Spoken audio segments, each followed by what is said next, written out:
Well, good morning or good afternoon, I guess. My name's Aaron. I'm Good evening. an alcoholic, addict, and a grateful believer in the Lord Jesus Christ. I get the opportunity to speak a couple, 3, 4 times a year, and I really appreciate it. I tell us just about everyone. It's more to help me than anything. I mean, I look back at my life and the things that I've been through and the things that I've done, and the things that I'm still going through, and to be able to come up here and be able to speak and bring back some of the things that I've done and how I live my life, and makes me realize how I do not want to go back to the way that things used to be. To start out, I was born an addict. I was born, my mom was an addict through pregnancy. I was born an addict. At the age of 3 or 4, I had climbed up on a table where there was a bunch of White Cross, and I guess I swallowed a bunch of them. This is all from what my parents had told me. My mom and dad grew up in the 70s, and they didn't want to change their lifestyle just because they had a child. So they didn't. I was a product of that. Ever since I can remember, we've had huge parties, and at the age of 6, 7 years old, my thing to do was to go to the keg and grab beer for people and bring it to them, and at that time I'd be drinking.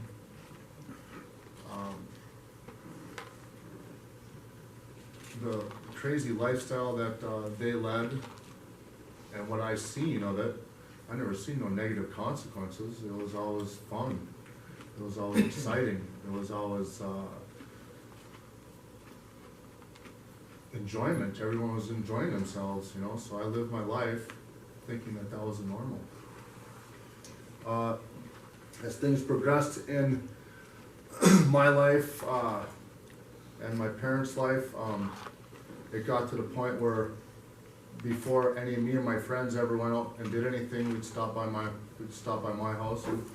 We'd drink. At the age of, I had to have been like, say 14, 15, I started smoking marijuana. I had the opportunity to get it from my parents. Not to say that before that, it was never hidden from me. I mean, the house has always had people there that were smoking marijuana, cigarettes. The house has always had something going on in it. So it was nothing to think it was a normal for me to experiment.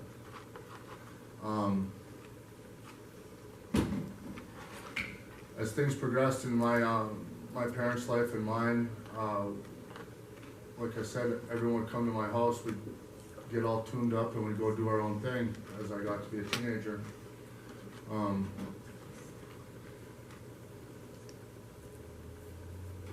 As things started to progress in my life, I started doing meth and other hard drugs at the age of like 16 on a regular basis, and most of that was I was able to take it from my parents without them knowing, you know. So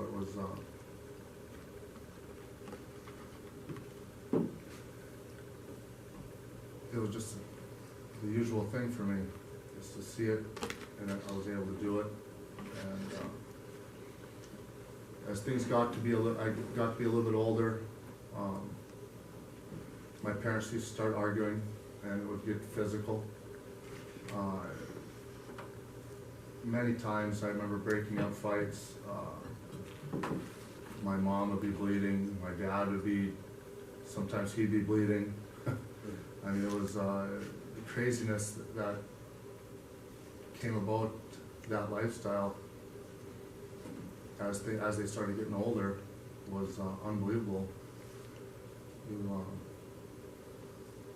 you only see stuff like that on TV, you know, and to realize that, now to look back on it and realize that that was just I didn't think nothing different of it. My grandparents were addicts. My grandpa was, same thing, he was an alcoholic. My dad was an alcoholic, my mom was a drug addict, my dad was a drug addict. It was just, to get to the later on in life, I mean, that's the only thing the only footsteps I had to follow, and I never seen what you quote a normal life, or what it was supposed to be like.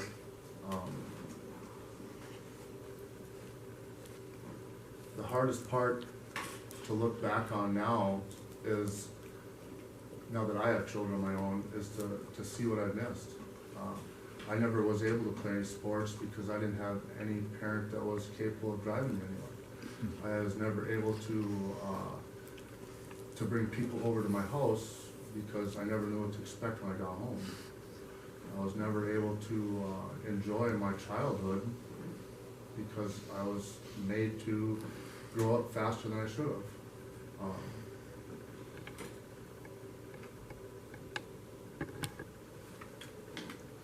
As I started getting a little older, say 17, 18, 19 years old, my drug of choice was marijuana, with weekend, whatever I could get my hands on.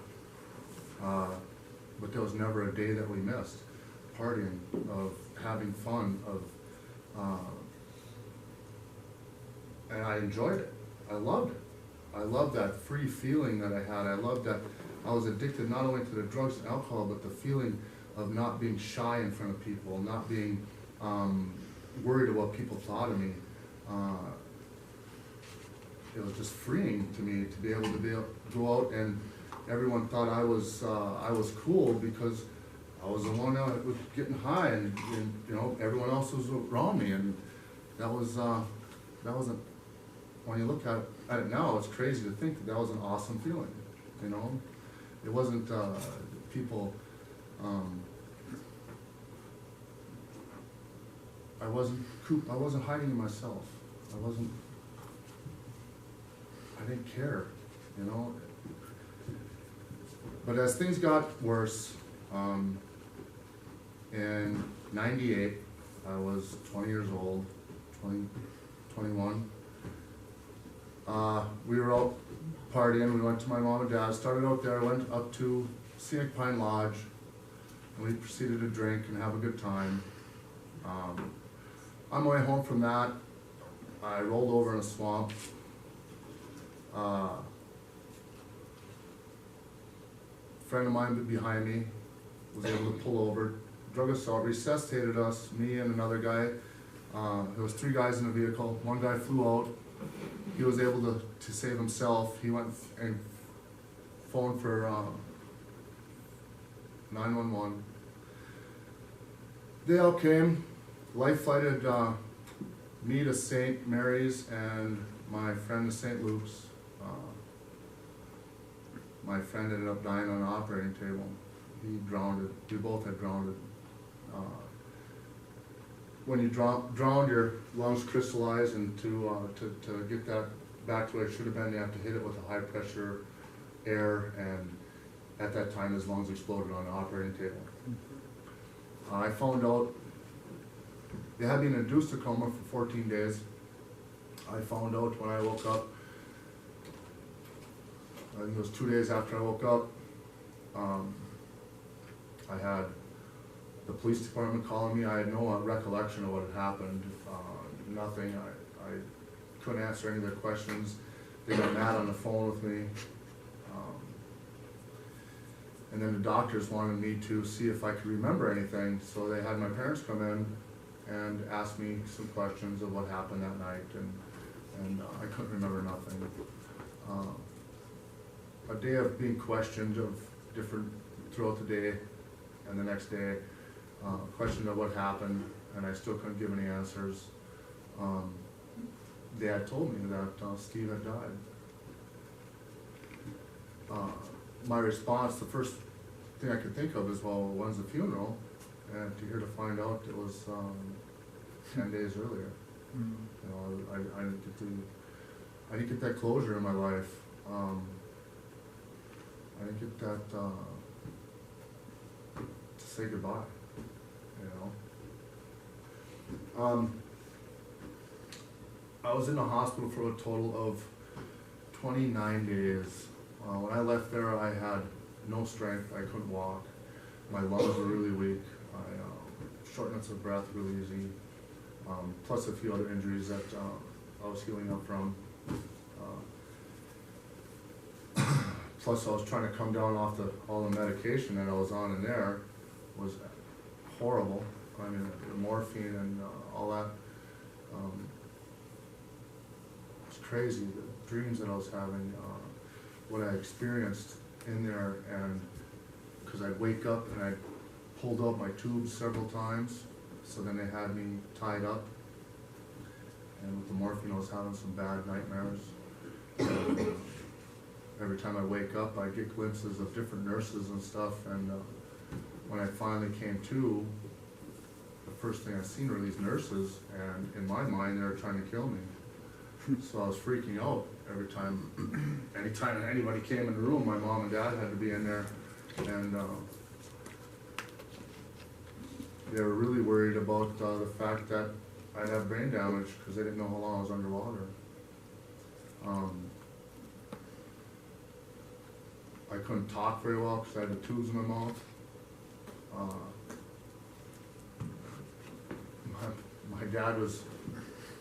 My dad knew I was okay when a nurse came in and she asked me not to hit that emergency button unless it was an emergency.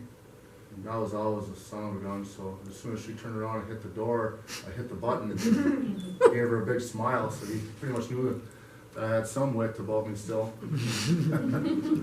And to realize that at 6'2", 200 pounds, and someone had to wipe my own butt, and had to wipe my butt for me, I couldn't stand up.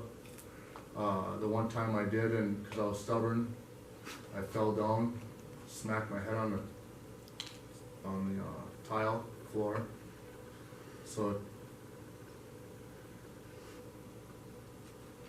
to realize all this stuff had happened in my life and not understand what exactly happened was hard. I get out of the hospital, and it happened June 4th. July 4th, I tried to go uptown Nashwauk, and I couldn't do it. I walked a little bit, but I had no strength. By the end of July, my mom and dad thought I was good enough that we went to Sturgis. And my life cycle started all over again. The drugs, the drinking, 2 months out of the hospital. And now I'm at a point in my life where I'm taking responsibility for a death. And to try to cope with that, and to realize that drugs and alcohol was the only way to help me forget it. So my addiction went from enjoying it, having fun, this and that, now I'm using it to cope every day. So it got to a point where it was completely out of control. I went on like that for almost 2 years. A year to the day, I got charged from when I got out of the hospital. I got charged for criminal vehicular and because of causing severe bodily damage for the other gentleman who was in the vehicle. When I looked at that paperwork, it's the first time I ever was in trouble. So I was looking at 40 years in prison, hundreds of thousands of dollars in fines, and I didn't care at that point. I didn't care what happened. During that time, I did complete college somehow as a millwright, and I started working. So So not only was I coping to forget all the stuff that was going on in my life, I had a job, I was making a lot of money. So it was, I thought it was great, you know. I was making all this money, I was spending it all on drugs and forgetting everything that bad in my life. It was perfect. I mean, I was able to live a life that I thought was normal because that's how I lived.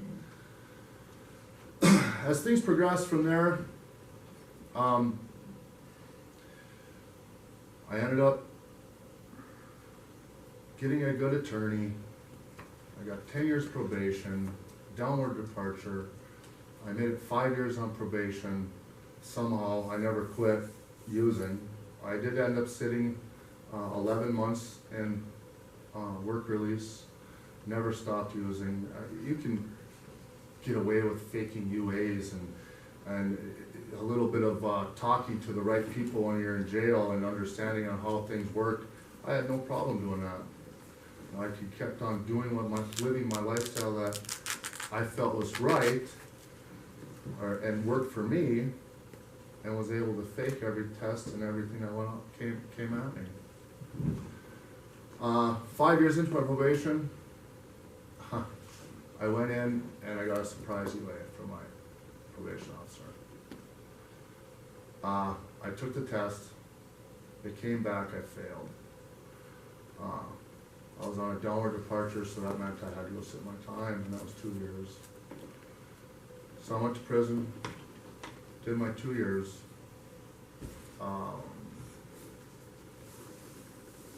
While I was in prison, it was the first time I ever did a treatment. At that time, I did a treatment because it wasn't as strict. I wasn't stuck in a cell all the time. But it was no place where I could be open and honest and be vulnerable. I did get over some of my problems as far as dealing with Steve's death. I was able to take some care of some of that, you know what I mean? By talking about it. I didn't speak of any of that beforehand, and that was the first time I was actually able to bring it out a little bit and talk about it. Of course, I didn't talk about a lot of it because I didn't want people to take advantage of me thinking that I was weak because of the environment that I was in. I had that mentality that prison, if you were weak and people seen you as that, they're going to take advantage of you, so I was nervous.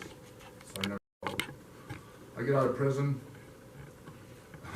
I'm on parole for 6 months, I don't make it 2 weeks, and I get in trouble for drinking.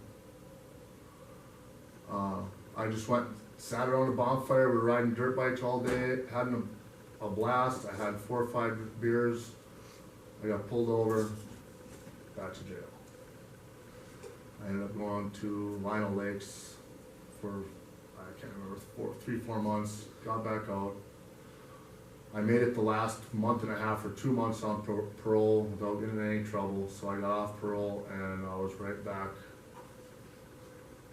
to using. As bad as, if not worse than I was before.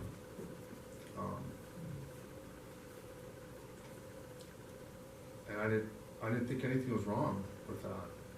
That's the crazy part when I look back at it now.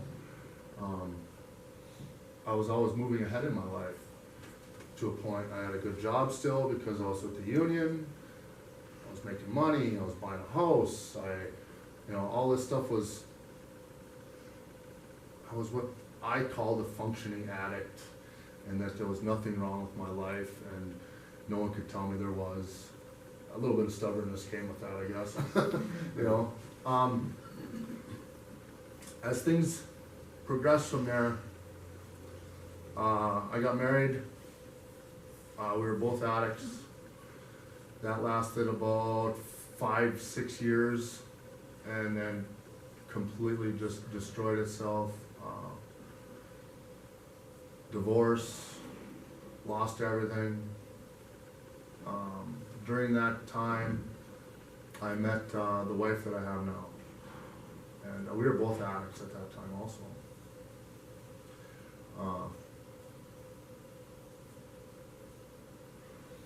We lived a crazy lifestyle for the first couple of years, just stupid craziness. During that time, with the arguments, we argued all the time, you know. I didn't realize my drug addiction and alcoholism was a problem. No one was going to tell me I was going to change. She had to change because of her children. I didn't agree to it, didn't like it. Some issues had happened, and she had lost her children, and they took them away. So she had to quit. I remember sitting at the table with a lady from North Homes, and she asked me if I used, and I said occasionally, lying to her. And she goes, well, you can't be in the house. And I said, well, I can quit. I argued with her for over an hour. Well, I could quit using anytime I wanted, which I'd never even tried quitting before, so I don't know what the heck made me think I could quit, you know. So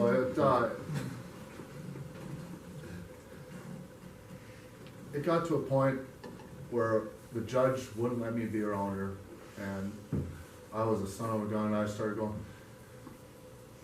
started using again pretty heavily, so I had no reason not to at that point. I was not single again, but I was.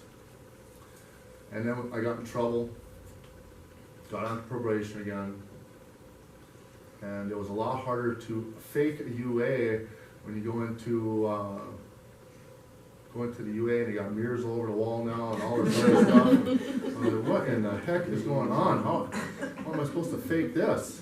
So I got in trouble again, had to go to treatment, and here we go with treatment. This is the first time I did treatment outside of prison, and I acted like I didn't have a problem. I honestly tried to quit, and then I came to the realization how hard it actually was. I mean, I couldn't make it. I had treatment in Grand Rapids. I lived in Nashwauk, and I lived in Chisholm. I had a house in both towns, and I couldn't make it from Rapids to Nashwauk without going, boy, I bet you a dozen houses that I knew I could get high at, you know, or how many bars I knew I could have a drink at. And to make a long story short, I spent 7 months going to outpatient treatment 3 nights a week. During that time, a real close friend of mine had died. I got restructured again because I failed the UA after that. And then I started getting pretty open and honest with my group. I mean, why not? I've known him for 7 months now, 3 nights a week for 3 hours a night. You know, I knew him more than I knew my family at that point. So I started getting to know him. I started explaining to him I had a wedding to go to, blah blah blah, and you know, they advised me not to go or bring someone with that would be like someone to keep me on the straight and narrow. All this list of stuff, telephone numbers, this and that. I get to the wedding and I don't even know what happened to that list. I started partying for the whole weekend, went back to treatment. They said I had to give them a UA. I said no. And ultimately, they said that they couldn't help me anymore. And I had to go to outpatient treatment, or inpatient treatment. And right then and there, I said, well, I'm cured, I don't need to go there. I can quit now for sure. But I went to Lake Place up in Balsam, and I wish I knew what changed in me, or what switched in my head, because it wasn't that I was a non-believer, but I never stopped to think about God. I never had the want to quit. Now granted, I spent my 30-year birthday in a bunk in Stillwater. I'm turning 40 right now, and I'm at a bunk in treatment, inpatient. And something inside of this thick skull and the stubbornness was able to melt away a little bit, and I was able to accept a little bit what people were saying. And that little bit just so demotes, and I was able to start going to church. Within 2 weeks, I would wake up early in the morning and I was reading a Bible, and next thing you know, there was a couple people outside on this couch with me. You know, we were doing like a little Bible study type situation, and we'd read them little self-help books, and we'd read the passages that were set forth underneath them, and we started doing all that, and something inside me clicked, and not that I was in any shape, way, or form cured, of course, but it was giving me that outlook in life that maybe I wasn't doing the right thing anymore. Maybe this isn't the path that I want to take, the same routine, getting in trouble, you know, being high all the time, you know. I did have a daughter at the time that was 7, that I had hardly spent any time with. And I wouldn't spend time with her if I was high. You know, and all this stuff, I started realizing that what I was missing out in life. I was starting to miss out on, you know, during these last 10 years, my grandparents had passed away, and my mom and dad got a divorce. I never went to any family functions. I had a daughter that I didn't know. And it all started to hit me. I realized that maybe I did want something different in life. And not only that, I had my girlfriend at the time has 4 children that looked up to me. And I couldn't see them anymore. So all of a sudden, it wasn't just me I was affecting. It was the first time in my life that I realized I was affecting a group of people. Before, I never cared who I was affecting. I didn't think I was affecting anyone but myself. You know? Anyway, I had to fight to stay in inpatient treatment with my insurance, because they didn't understand why a person was going to treatment for 7 months, then went to inpatient treatment for another 2, and then you know, was looking at an outpatient treatment for aftercare. They had no idea why, or you know, they wanted to just quit paying for it, and I had to write letters to them all the time and explain to them why I needed it, you know. And I get done with outpatient treatment, and for the first time in my life, I wasn't looking to go back to the way that I was. I went into outpatient treatment, and I'm not kidding you, I had all my paperwork from inpatient treatment and the 7 months beforehand, so it was a pretty thick pile of papers, you know. I went there with an attitude that I was not only going to change my life, I was going to change everybody else's life in that treatment. All right, I was into it. I was full bore, you know, just like when I was in my drug addiction, I got into my recovery with both feet, and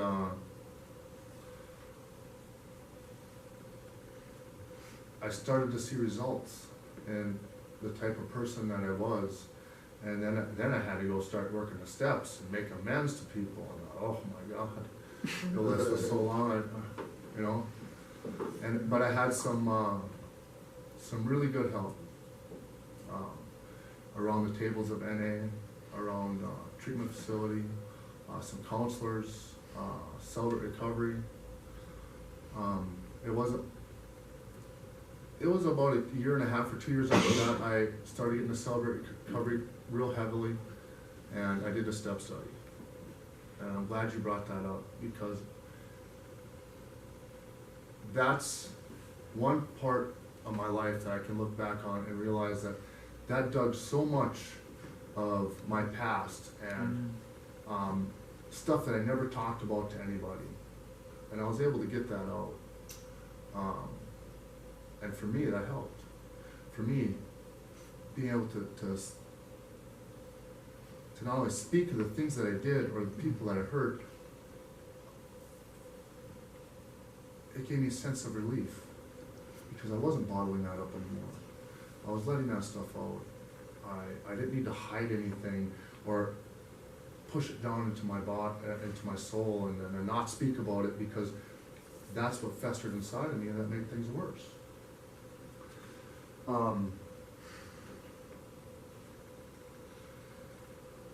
I got done with all that, and now I start living my life sober, going to church all the time.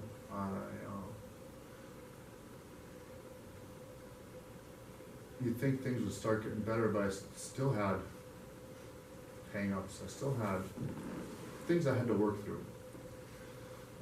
Infidelity with Ricky, my fiance at the time.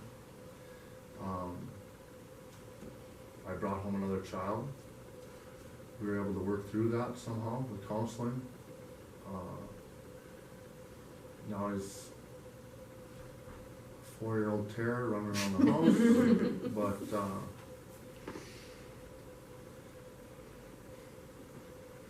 But I look back when I do this public speaking at self-recovery, and I realized the amount of change I want, not only in my life, but in my family's life. And I can honestly say that I'm seeing results with me, people in my family. And when you think about I have 6 children in our household, that every one of the parents were all addicts. To realize that I am bringing 6 people into this world that I do not want to follow in my footsteps. I do not want them to struggle like I did. It definitely puts a sense of accomplishment when you actually see something working out for a change, you know. Do I still struggle today? Yes. Lately has been terrible. I've been, with the grace of God, I've been lucky enough to be sober for almost a little over 8 years now.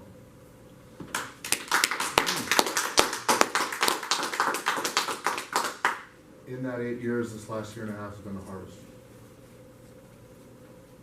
I have been watching people go down the wrong road. My children started going down the wrong road. But I was capable of understanding and not flipping out and explaining to them that if they want any future without any heartache or problems, or, you know, the world is hard enough as it is right now. Why cause yourself any more pain and suffering? You know. So life is good, but I won't lie to anybody. I struggle every day lately. And so with that, I appreciate the opportunity to be able to come talk to you guys. It helps me a lot. I hope it helps you. Thank you.